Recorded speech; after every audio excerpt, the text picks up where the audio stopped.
Welcome to Not My Generation, the political podcast that looks at news and events and things going on in society and around the world from a generational lens. I am Professor James Davenport. This is my co-host, Dr. Emily Stacey. And today we're going to talk a little bit about Afghanistan. Actually, we're probably going to talk a lot about Afghanistan and what's going on there.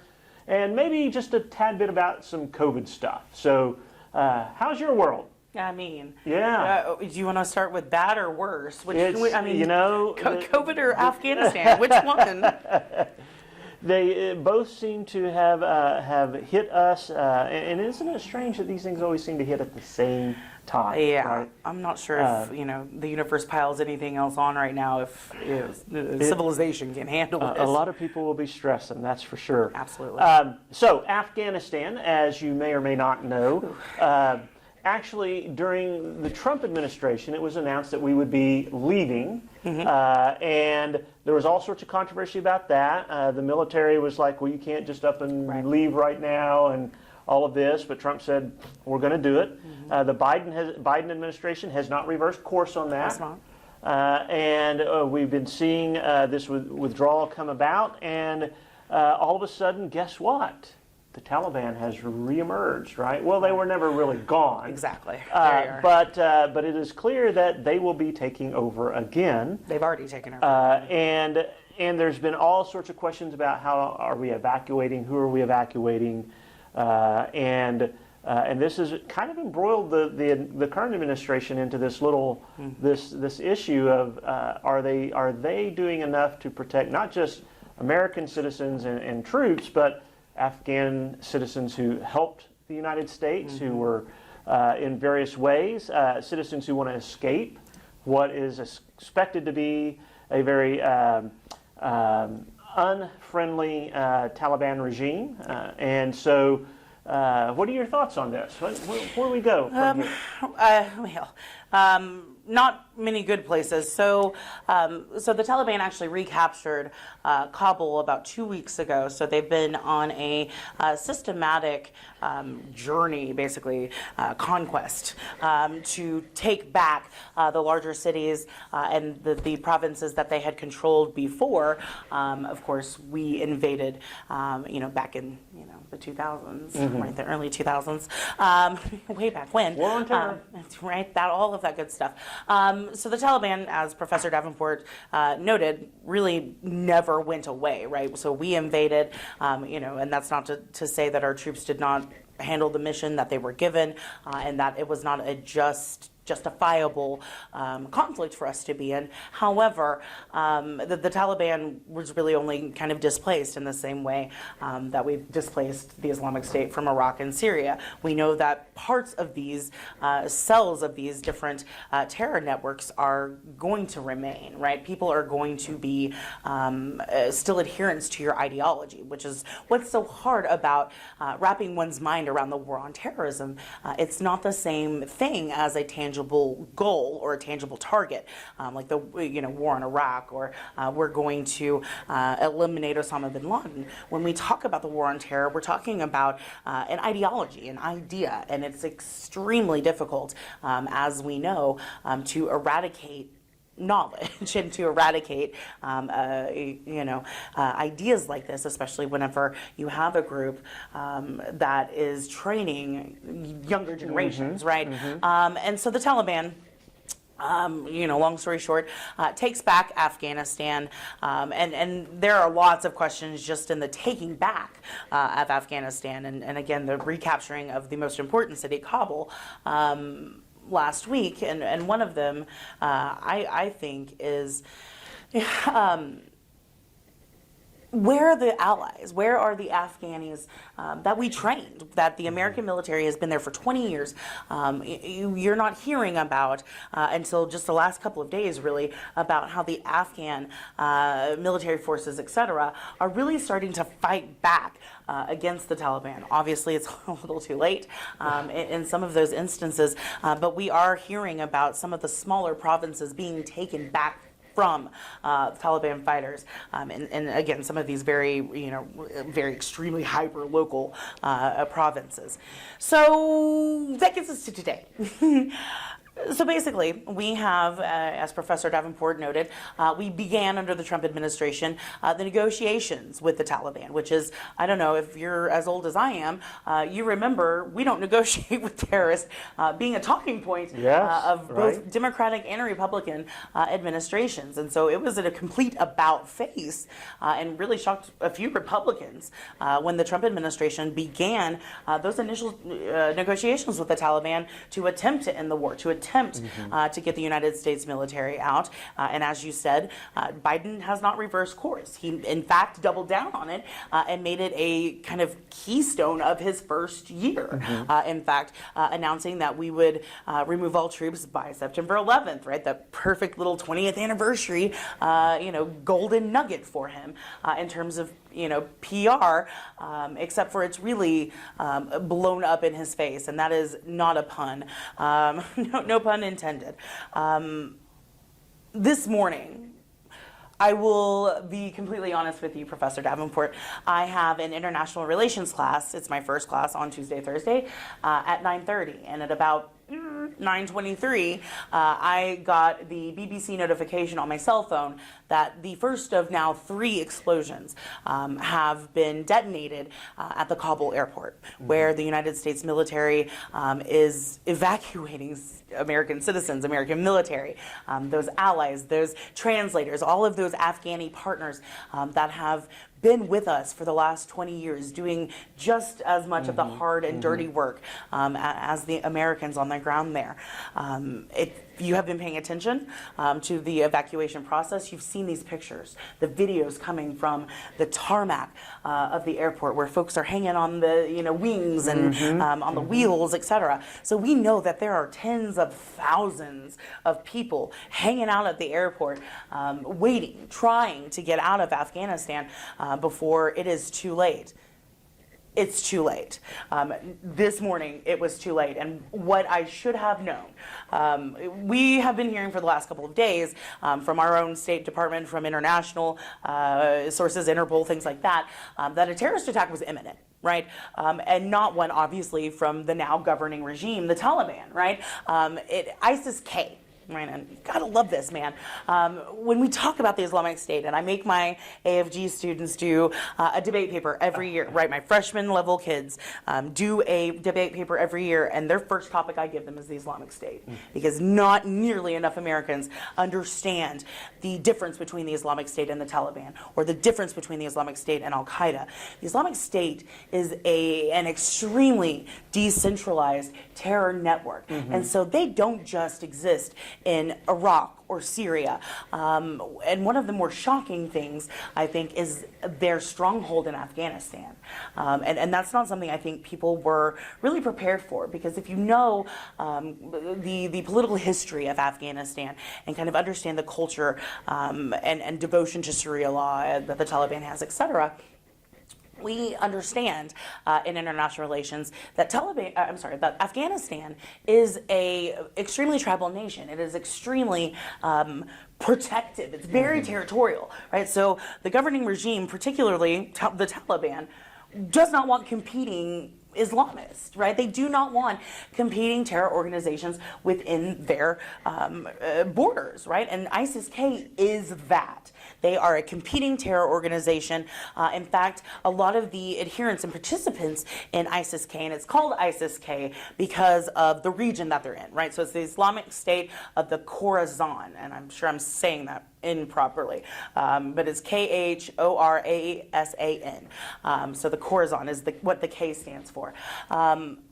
Again, it was really shocking to realize, I think, how embedded ISIS-K is, and where I was going with that is that ISIS-K is made up quite a bit of disaffectors or defectors. My lord, I'm exhausted. Defectors from the Taliban, in the same way a lot of the Islamic State in Iraq and Syria was made up, or is made up, of former Baathists that were expelled from Saddam Hussein's party, or former members of Al-Qaeda in Iraq that deemed their group was not going far enough, right? Was not violent enough, was not doing enough to really solidify the goals that they wanted.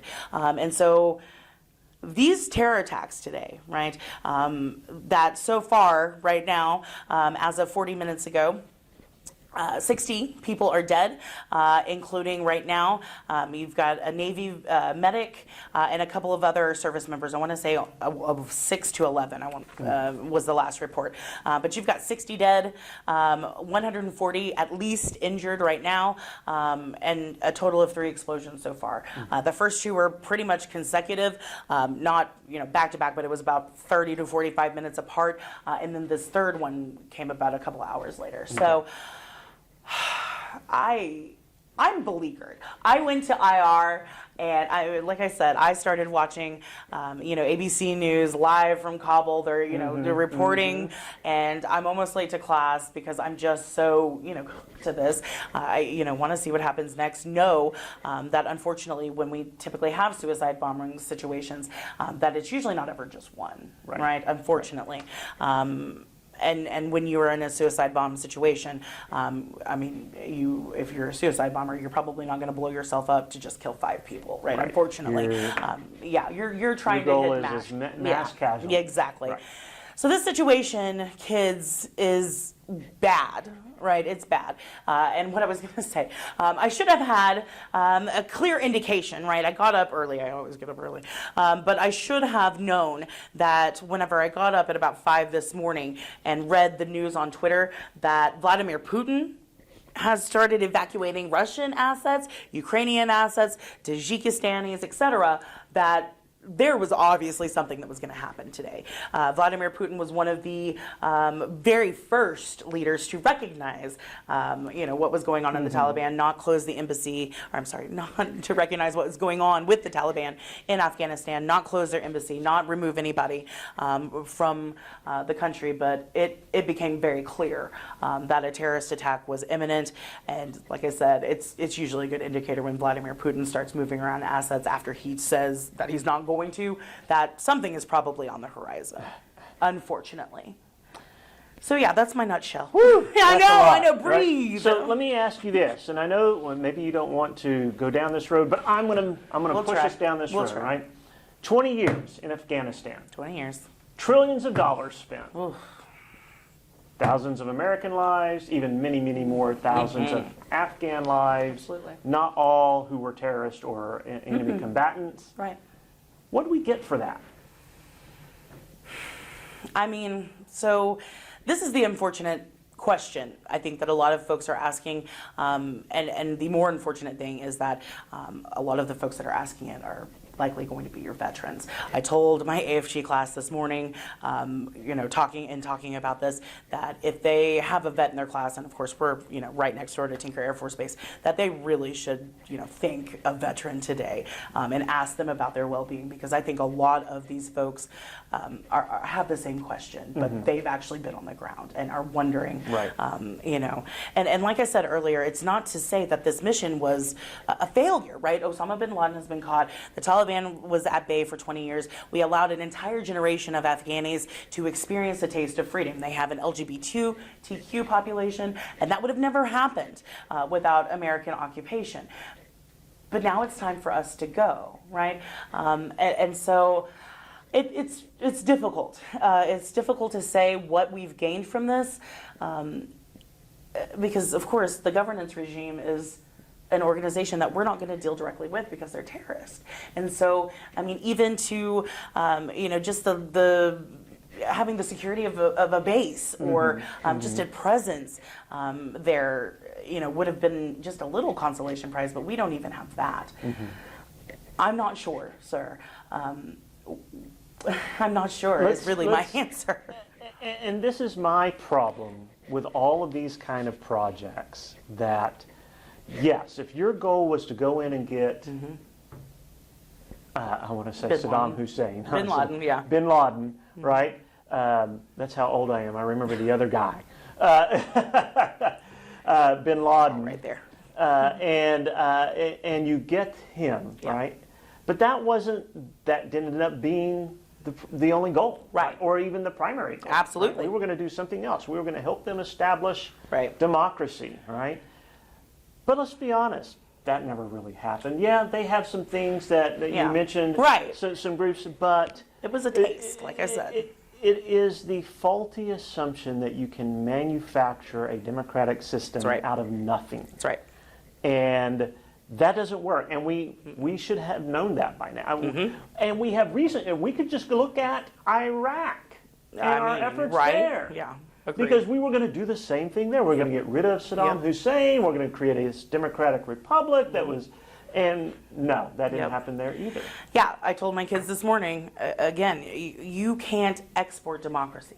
Right? And once we are withdrawn, I don't think you'll be able to say the lives of those Afghans that are living there are any better than what they were before we got there. Yeah, I agree. In many cases, Unfortunately, it'll be much worse. they will be worse. Yeah. Because the Taliban, make no mistake, the Taliban will be out for revenge for any who worked with the Americans for cooperation. Yep. They're going to subjugate women more than likely. Oh, yeah, already. They're not going to respect any kind of individual rights. They're not going to be promoting a democratic process.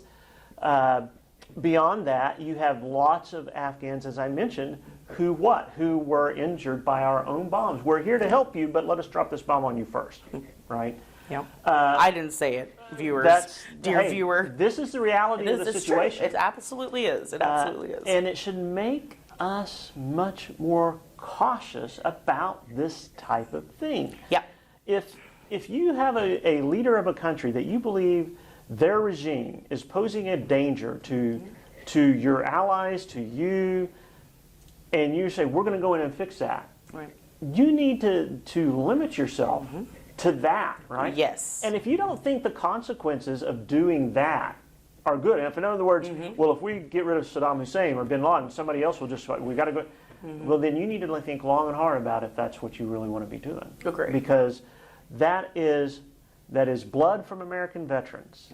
That is time away from their families. It's money from the taxpayer. That is money from the taxpayers. Sorry. No, blood and treasure, right? That, at the end of the day, that's what we're talking about. Yep. Blood and treasure that is invested in this. And I don't see where you can point to anything that we've gained out of this that is going to be long term. Yeah, I mean, it truly is an unfortunate situation that we're in right now. Again, you have to want democracy, right? Citizens have to want democracy on the ground. They have to want to fight for it on the ground. It is not something that the United States military or diplomats, etc., can come in and set down an American flag and car washes with bikini-clad women show, right? Democracy is hard. It's hard for your country. Your democracy is not perfect. So for us to be so arrogant to think that we can nation build in places that very few Americans actually understand the politics, the culture, the history, the religion, it's a dangerous gambit, as Professor Davenport said. And I do hope, and at least with Obama's decision based on public polling in 2013 to not engage directly in Syria, right? I do think that some of the tide has turned, or at least we're getting a little bit more conscientious about what kind of conflicts we get ourselves into rather than wars that we authorize. But I think that your point is absolutely valid. We used to authorize war for specific tangible goals, right? The war on terror is not that. It is an open-ended umbrella that started with getting rid of Saddam Hussein, that went on to get rid of Osama bin Laden and the Taliban, and now we're fighting the Islamic State under the same war authorization. Because terrorism is not going to go anywhere, right? Because it is an idea that is always going to be, in whatever iteration, passed down by generation to generation. In the process, we've sacrificed our own civil liberties, many of our own civil liberties. Oh my goodness. We have abandoned any notion that we are going to be a lighthouse for people to come who want to escape this kind of stuff. No, we're going to shut the borders down and say, deal with it yourself. Tough luck for you. And this is a horrible situation. And this crosses, by the way, Republican and Democrat administrations. Right? Thank you for that. You cannot point to just one. But the Biden administration, and I think they have vastly done a disservice to Agreed. this notion of evacuating. We Wholeheartedly. ought to be wholeheartedly welcoming any of those Afghanistans that want to come to the Agreed. United States. Totally. Right now. We should have had a plan in place Yes. to be getting them. If we knew we were leaving September 11th, Yep. and we knew we were going to start, a month out or so, Yep. we should have had a plan in place to say, how are we going to get these people out? Yeah. And but Biden is just the last in a series of administrations that have continued to fumble the ball. Exactly. Yeah. Again, and this is another thing, right? Because your son is sitting here, right? His generation has no idea because they were born into this. Correct. So they have no idea about the build-up to this, and the authorization under George W. Bush, the us versus them preemptive warfare, going to Obama, who withdrew troops, then increased troops, then withdrew troops, then upsurged troops, and this is all in Afghanistan, right? And then you go to Trump, who kind of neglected a lot of Afghanistan because of the situation that we were in fighting the Islamic State. It took precedence over anything really that was going on in Afghanistan until he kind of decided that his next foreign policy goal would be to do what Obama couldn't do and end the war in Afghanistan, right? Sure. So yeah, it's really critical for our students in this generation to understand that war is not a one president thing. None of the wars that we have endured in America. It's a situation. These wars, especially, Yeah. right? You look at Iraq and Afghanistan. Some of the others, Vietnam, probably started this kind of this ball rolling where we got in this kind of situation. And it was considered at one time America's longest war, Yes. right? And now we've surpassed that. Yeah. And everybody was talking when we were in Iraq. Oh, we've learned the lessons of Vietnam. We're not going to repeat that mistake again. And welcome to Afghanistan. That's right. Right? That's right. Where apparently we forgot them all because we've repeated a lot of that. So. Yeah. Yes, we need to come to clear grips, right? And when we think about wanting to promote democracy, I think the thing that we need to think about first is, does a country have the institutions? Does a country have the political culture? Does a country have quite frankly, the income level that is going to be conducive to growing a democratic Middle class, system yeah, and absolutely. making it last, Yeah, right? right. Because it takes a lot more. Does it have the elements of civil society? Think of all of the points of cooperation that citizens have in the United States and other democracies in which they work collectively to accomplish something without the government imposing it and outside of what we would consider market institutions, right? These institutions of civil society that churches, Rotary clubs, all of these civic kind of organizations that do things to better their communities, that do them in a voluntary basis, and people put aside all sorts of political differences, cultural differences, things like that, to do that. If you don't have that kind of basis, you're not going to be able to develop a democratic system. And democracy really is more than just voting. Oh, absolutely. Right? And somewhere along the way, the folks who run the show seem to have forgotten that. Yeah, absolutely. And I don't know how. I know these folks went to the best schools in the country. The very best. Had the best education possible. I'm saying that only with a slight sarcasm. But the fact is, I mean, they went to elite schools. Right. They got educations from some of the best known faculty members in this kind of stuff. Yep. And yet they go off and act like they never heard of that stuff before. And I don't get it. I don't either. Yeah. All right. It's a Well, mess. I think we beat up on Afghanistan and all of these administrations a little enough right now. We'll probably come back. This isn't over yet. We'll and for there sure may be come more back. disasters that we have to talk about.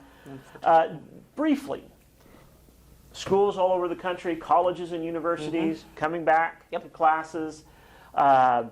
Some states, like Oklahoma, have passed laws, state law, House Bill 658. Senate Bill 658. Yep. Senate Bill 658, which specifically bans colleges and universities as well as common ed schools from imposing mask mandates or even having requirements for students to get vaccinated. Right. So And this while we're in the midst of a surge from the Delta variant, Yeah. right?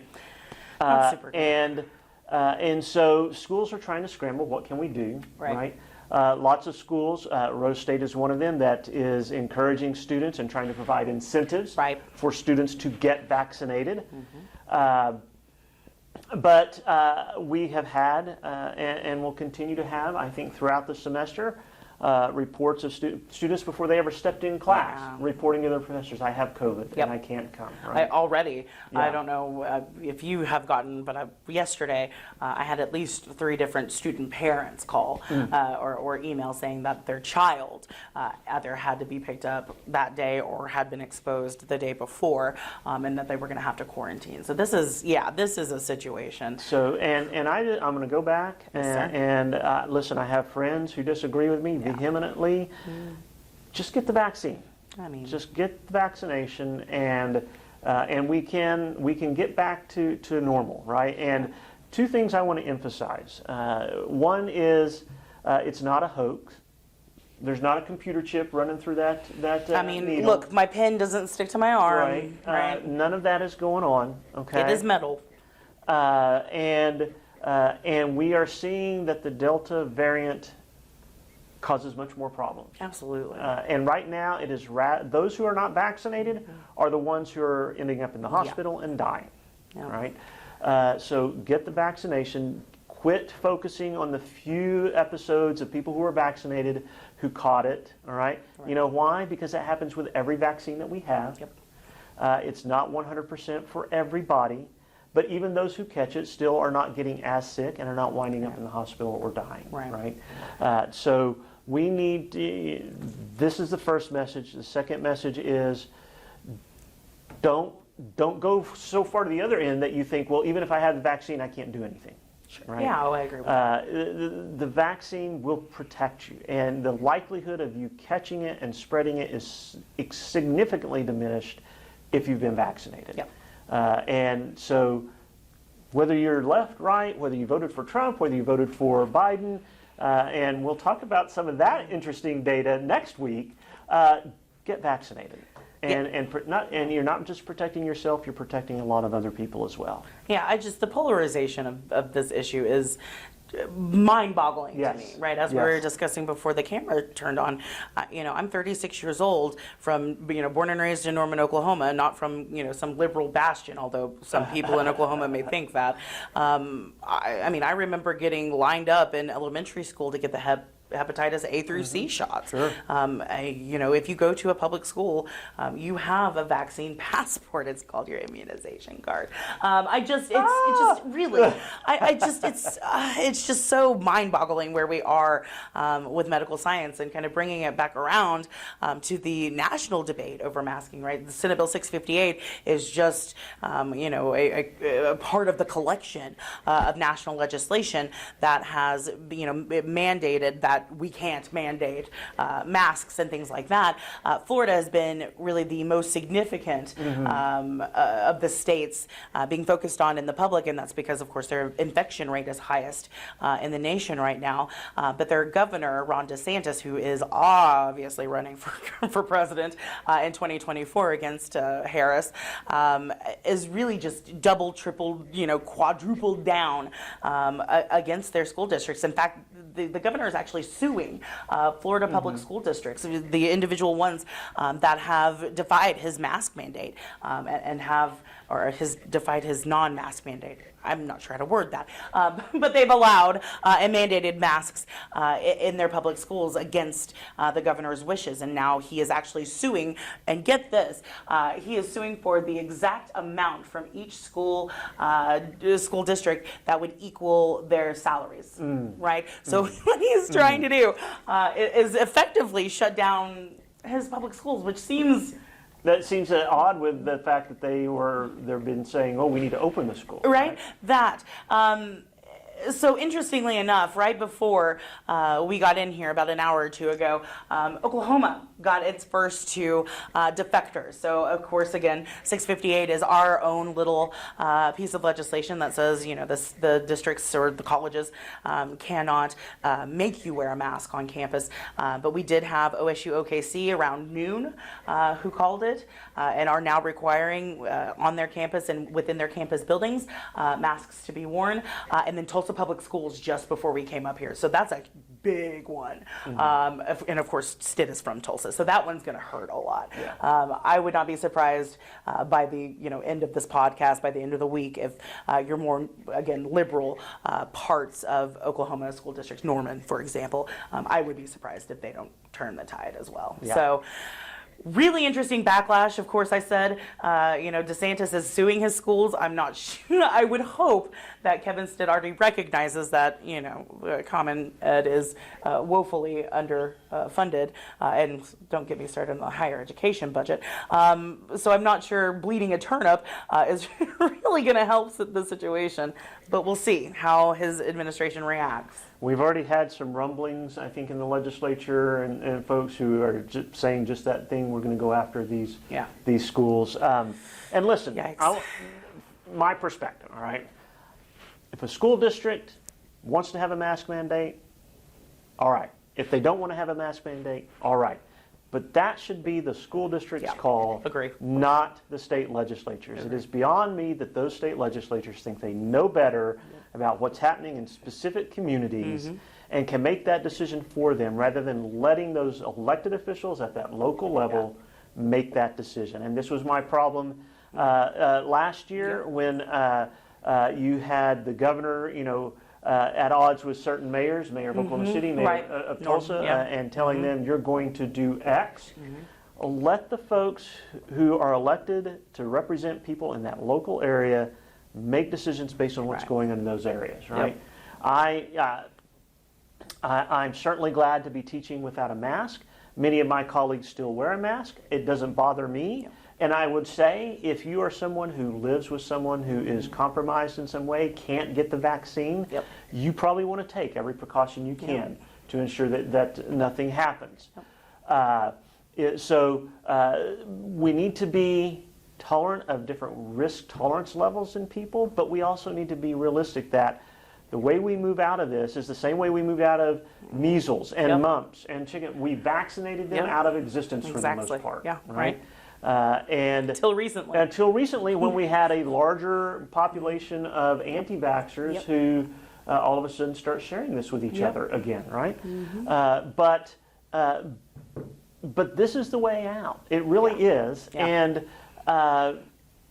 we need to come to grips with reality. We need to come to grips with the science behind this. And I'm not one who just says, just believe the science. I think sometimes it's good to be, science itself is built to be skeptical about things. And so, but all of the evidence that we have, virtually 100% of it says this is the way we move forward and get through this. And those who are actively resisting, and not just actively resisting getting the virus, but making it difficult for others, are causing more harm than you are anything else. And we need to, I'm going to put that message out there. And like I said, I've got some friends who absolutely disagree with me on that, but I think they're wrong. I don't. My friends agree with me. Do all your friends agree with you all the time? I mean, no, not all the time, but if they're wise. I'm kidding, dear viewer. I'm kidding. I'm kidding. The levity of it all, right? We need some in today's world. We really do. Yes. It's been a week, my friends. Just to, stepping back on campus has been lovely. Yes. To come back to our office and come back to our building. It has really been nice to see a lot of our student population masked up. We have had a good turnout at the 2 vaccine clinics that we've run on campus yesterday and today, or Wednesday. What is today? Thursday? Yeah, okay. Yesterday and today. My brain hurts. So yeah, it's been really good to kind of see that the younger folks who we typically are, shaking our fist at, telling them that, they think they're invincible. It's nice to see some of those folks really kind of taking this seriously. Right. Yeah. Right. So anyway, And it's glad to be. It's good to be back here. It is so with good. you guys Yeah. and being back. We'll be back more regular. Yes, we will. We have buildings that are functional, well, semi-functional, but Yes. they're getting up to speed, and so it's going to be nice to be back with you guys regularly and talk about all sorts of craziness that goes on, and we look forward to hearing from you as Yes. well. In fact, if you'd like to reach out to us, give us a suggestion for a topic, criticize or a compliment, you can reach us at, My generation at raider.rose.edu. and we will see you next week.